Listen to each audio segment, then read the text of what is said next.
I'm going to start by reading that little introduction that I've made for you. So sit back and enjoy this like this was a podcast, if you will, right? These little introductions, I always graft at the beginning of the reading. In this case, I will take the time to read it, right? Always make sure you read it. It's really accessible, and I've done my best to make it clear, right?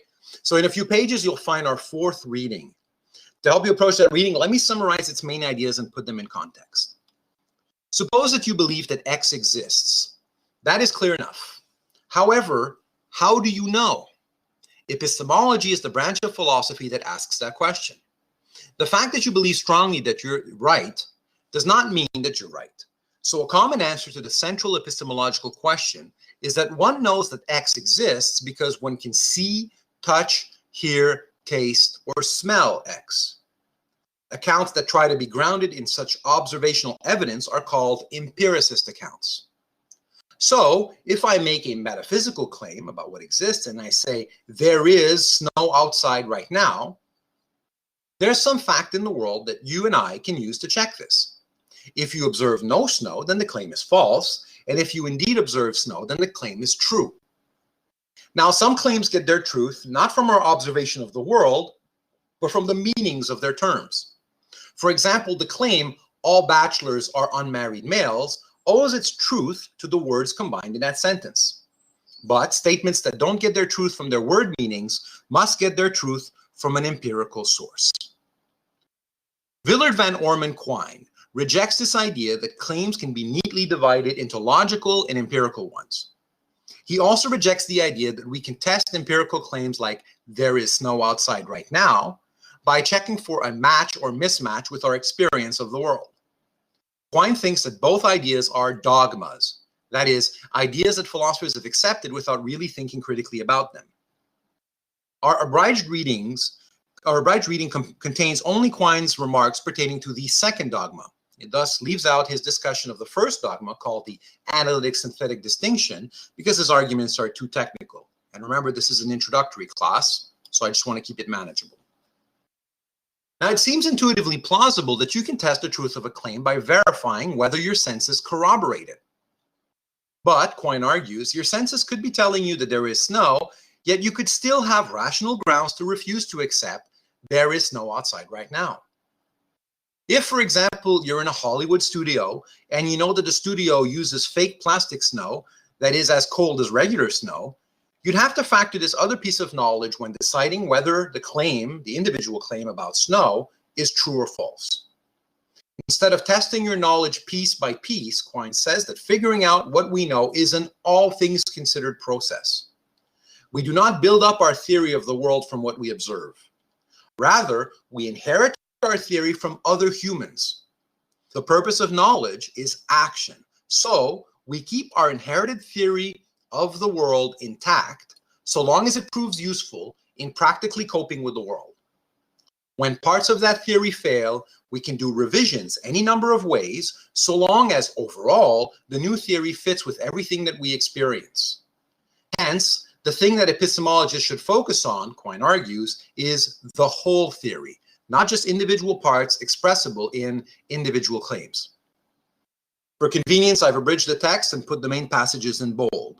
Do read the whole text, however, and be sure to write notes in the margins as you do. I showed you last time how to do that.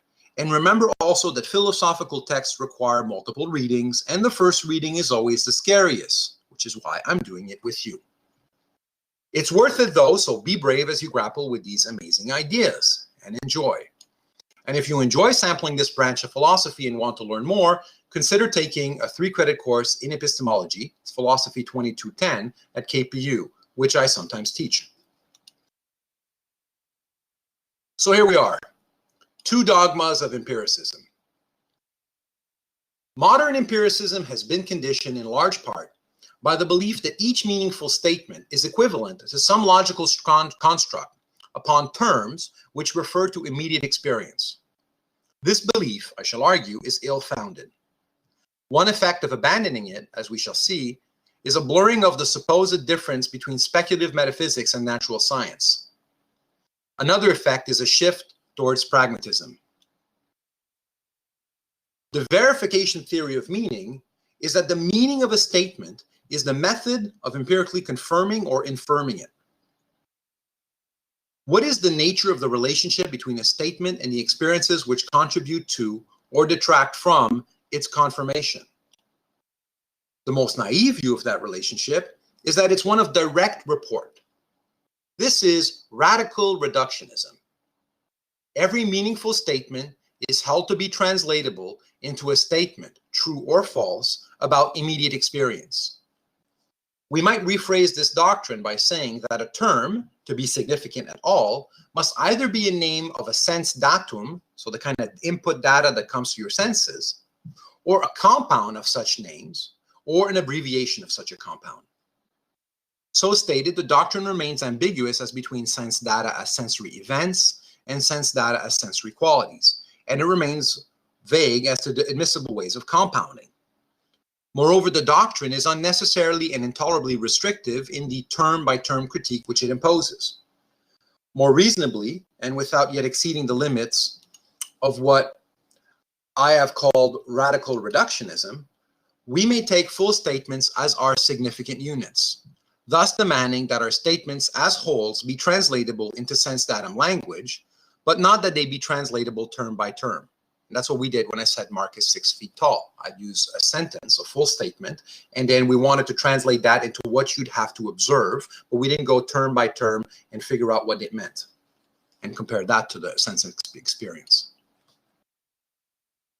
The objects of verification or confirmation being statements, this emphasis gave the statement an ascendancy over the word or term as the unit of significant discourse. Radical reductionism, conceived now with statements as units, sets itself the task of specifying a sense datum language and showing how to translate the rest of significant discourse, statement by statement, into it.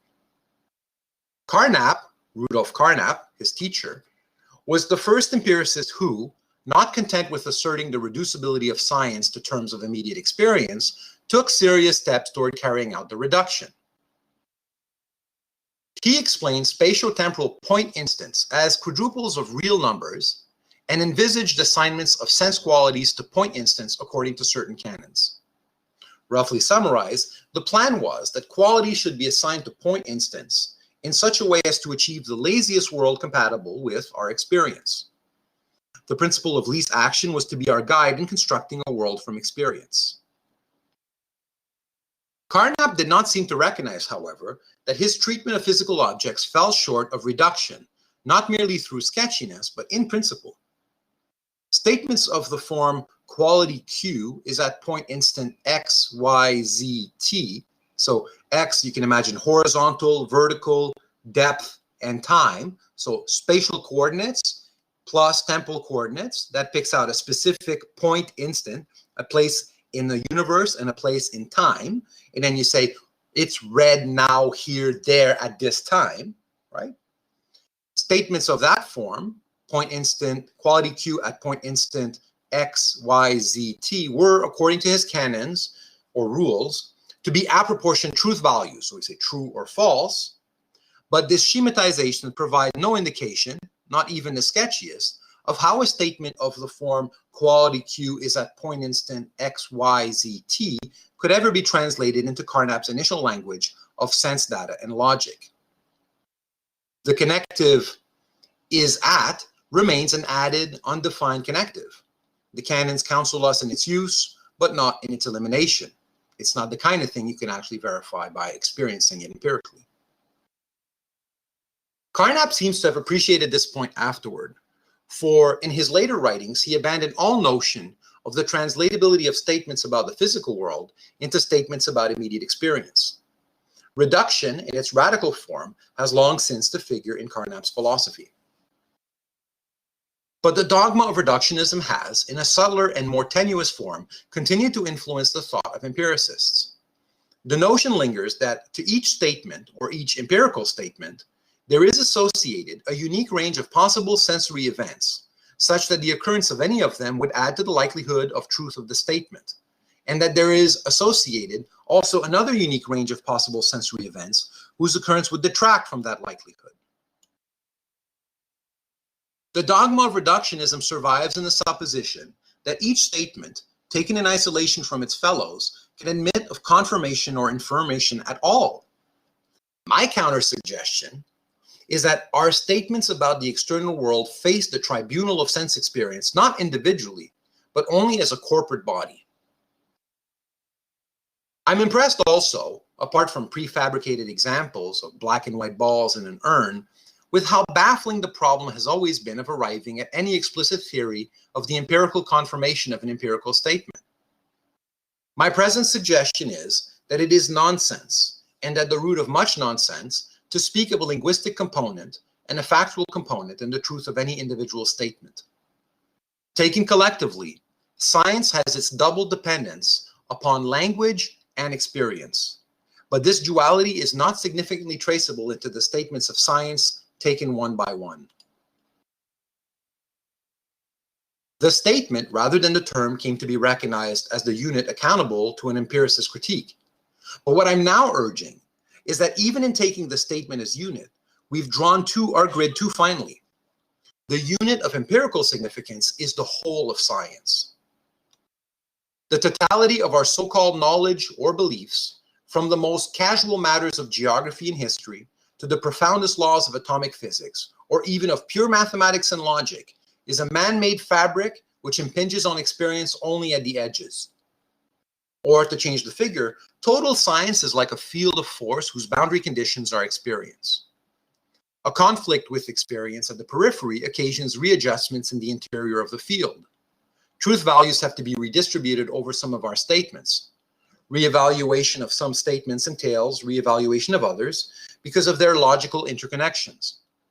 The logical laws being in turn simply certain further statements of the system, certain further elements of the field. Having reevaluated one statement, we must reevaluate some others, whether they be statements logically connected with the first, or whether they be statements of logical connections themselves. But the total field is so undetermined by its boundary conditions, experience, that there is much latitude of choice as to what statements to reevaluate in the light of any single contrary experience. No particular experiences are linked with any particular statements in the interior of the field, except indirectly through considerations of equilibrium affecting the field as a whole. If this view is right, it's misleading to speak of the empirical content of an individual statement, especially if it be a statement at all remote from experience periphery of the field. Furthermore, it becomes folly to seek a boundary between empirical statements, which hold contingently on experience, and logical statements, which hold come what may. Any statement can be held true come what may if we make drastic enough adjustments elsewhere in the system. Even a statement very close to the periphery can be held true in the face of recalcitrant experience by pleading hallucination or by amending certain statements of the kind called logical laws. Conversely, by the same token, no statement is immune to revision. As an empiricist, I continue to think that the conceptual scheme of science as a tool, ultimately, for predicting future experience in the light of past experience. Physical objects are conceptually imported into the situation as convenient intermediaries, not by definition in terms of experience, but simply as irreducible posits comparable, epistemologically, to the gods of Homer. Let me interject that for my part, I do, qua lay physicist, believe in physical objects and not in Homer's gods, and I consider it a scientific error to believe otherwise. But in point of epistemological footing, the physical objects and the gods differ only in degree, not in kind. Physical objects, small and large, are not the only posits. Forces are another example. And indeed, we're told nowadays that the boundary between energy and matter is obsolete. Moreover, the abstract entities which are the substance of mathematics, ultimately classes and classes of classes and so on up, are another posit in the same spirit. Epistemologically, these are myths on the same footing with physical objects and gods, neither better nor worse, except for the differences in the degree to which they expedite our dealings with sense experience. Total science, mathematical and natural and human, is similarly but more extremely underdetermined by experience. The edge of the system must be kept squared with experience. The rest, with all its elaborate myths or fictions, has as its objective the simplicity of laws. Some issues do, I grant, seem more a question of convenient conceptual scheme, and others more a question of brute fact. But I've been urging that this difference is only one of degree, and that it turns upon our vaguely pragmatic inclination to adjust one strand of the fabric of science rather than another in accommodating some particular recalcitrant experience. Conservatism figures in such choices, and so does the quest for simplicity. Each man is given a scientific heritage, plus a continuing barrage of sensory stimulation. And the considerations which guide him in warping his scientific heritage to fit his continuing sensory promptings are, where rational, pragmatic.